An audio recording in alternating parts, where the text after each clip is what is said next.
ګرانو لیدونکو السلام علیکم. ستاسو پام راړوم د نن ورځې تازه لنډو مهمو خبرونو ته. پیل له روسیې کوو.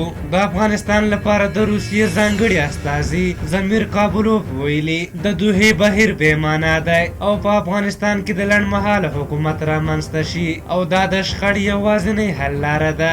شبرغان د جنبش ګوند لخوا په شبرغان ښار کې د دوو سترو شاعرانو امیرعلي شیرنوی او محمد ظهیر الدین بابر په یاد فرهنګي غونډه جوړه شوه چې عبدالرشید دوستم هم پکې وینا وکړه.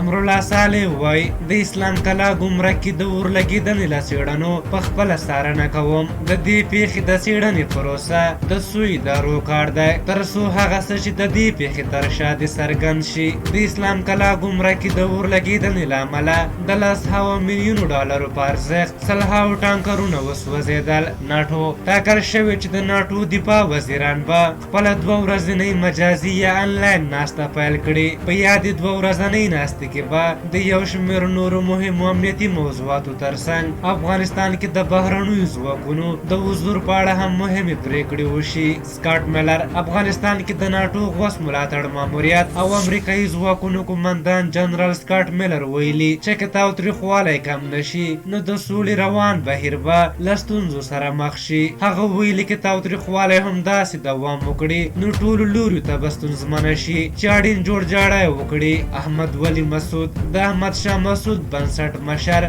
احمد ولی مسعود او ورسره مل پلاوی پاکستان ته رسېدلی. ټاکل شوي چې نوموړی په دغه سفر کې د پاکستان د لومړي وزیر په ګډون له یو شمېر نورو پاکستاني چارواکو سره وګوري. ولسي جرګه د ولسي جرګې مالی او بودیجې کمیسیون وایي چې د 1400 کال له حمل میاشتې څخه به د ښوونکو اجیرانو او د ملکي خدمتونو د ټیټ رتبه مامورینو په تنخواګانو کې 2000 افغانۍ زیاتوالی راشي. نړیوال بانک افغانستان سره د 9.9 میلیونو ډالرو مرسته تصویب کړه. نړیوال بانک وایي چې دغه مرسته به له هغو افغانانو سره مرسته وکړي چې د وچکالۍ او کورونا وبا له امله اغېزمن شوي. امریکا افغان یولاس له امریکایي قانون پوهه نسرین بارکزی د امریکا د ولسمشر جو بایډن د مرستیالې کامله هیرس د حقوقي سلاکارې په توګه وټاکل شوه. زلمی خلیلزاد پاکستاني رسنیو خبر ورکړی چې ژر به د افغان سولې لپاره د امریکا خاص استازی